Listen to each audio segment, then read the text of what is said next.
முடிஞ்ச அளவுக்கு இந்த வீடியோ வந்து ஃபுல்லாக பாருங்கள். என்னோடய எக்ஸ்பீரியன்ஸ் தான் அதில் வந்து நான் ஷேர் பண்ணியிருக்கேன். நேற்று இன்ஸ்டாவில் நான் சும்மா ரீல்ஸ் வந்து பார்த்துட்ருந்தேன். அப்போ இந்த ரீல்ஸ் வந்து என் கண்ணில் பட்டுச்சு. பெண்களுக்கான ஒரு கேள்வின்னு போட்டிருக்கா. ஸோ அதில் வந்து நீங்கள் செகண்டாக ஒரு லைஃப் வந்தால் ஏற்றுப்பீங்களா அப்படின்னு கேட்டிருக்காங்க. இது ஏன் நான் இப்போ போடுறேன் அப்படின்னா, இது வந்து நான் கடைசியில் சொல்கிறேன். இதில் வந்து எனக்கு ஏதாவது ஒரு விஷயம் எதாவது மேட்ச் ஆச்சு அப்படின்னா, நம்ம சொல்கிற மாதிரி ஏதாவது அவங்க கமெண்ட்டில் வேறு யாராவது சொல்லியிருக்காங்களா அப்படின்னு சொல்லிட்டு நான் கமெண்ட் செக்ஷன் ஓப்பன் பண்ணி பார்ப்பேன். அப்படி நான் ஓப்பன் பண்ணி பார்த்ததில் கமெண்ட் செக்ஷனில் நான் என்ன நினச்சேனோ அதே தான் எல்லாருமே போட்டிருக்காங்க. பாதி பேர்கிட்ட அதே தான் போட்டிருக்காங்க. அப்படி என்ன போட்டிருக்காங்கன்னா, எங்களுக்கு வந்து செகண்ட் லைஃப் வேணாம், என் பசங்களே போதும், என்னோடய பசங்க லைஃப் வச்சு நான் பார்த்துக்கிறேன், இந்த சொசைட்டி வந்து எங்களை வாழ விட்டாலே போதும் அப்படின்னு சொல்லியிருக்காங்க பாதி பேர். இதை ஏன் வந்து நான் இப்போ ஷேர் பண்ணுறேன் அப்படின்னா, நானுமே வந்து ஒரு சிங்கிள் பேரண்ட்டாக தான் வளர்ந்தேன். எங்கள் அம்மா மட்டும்தான் எங்களை வளர்த்தாங்க. எங்களுக்கு வந்து தெரியும், ஒரு அப்பா இல்லாமல் வந்து ஒரு சிங்கிள் பேரண்ட்டாக வந்து ரன் பண்ணுறது அப்படின்னு ரொம்பவே கஷ்டமான ஒரு விஷயம்.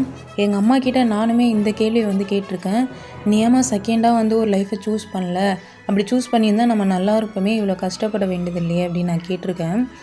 எங்கள் அம்மா வந்து 2 விஷயம் சொன்னாங்க. ஃபஸ்ட்டு வந்து என்கிட்ட என்ன சொன்னாங்க அப்படின்னா, நம்ம இப்போ கஷ்டப்படுறோன்னு சொல்லிட்டு இன்னொரு கஷ்டத்தை வந்து தேடி போகக்கூடாது. அதாவது வந்து செகண்ட் மேரேஜ் வந்து கஷ்டம், ரிஸ்க்கு அப்படின்னு சொல்லிட்டு மீன் பண்ணாங்க. ஏன்னா எங்கள் அம்மாவுக்கு வந்து ஃபஸ்ட்டு மேரேஜே சரியாக அமையல, செட் ஆகலை. செகண்டும் அப்படி அமைஞ்சிடக்கூடாது, நம்ம பசங்களோட லைஃப் வேஸ்ட் ஆகிடக்கூடாது அப்படி சொல்லிட்டு, நான் தனியாக இருந்து என்ன சுச்சுவேஷன் வந்தாலும் ஃபேஸ் பண்ணிக்கிறேன் அப்படி சொல்லிட்டு அவங்க எங்களை வந்து பேலன்ஸ் பண்ணி காப்பாற்றினாங்க. ரிலேஷன் சப்போர்ட் எதுவுமே கிடையாது.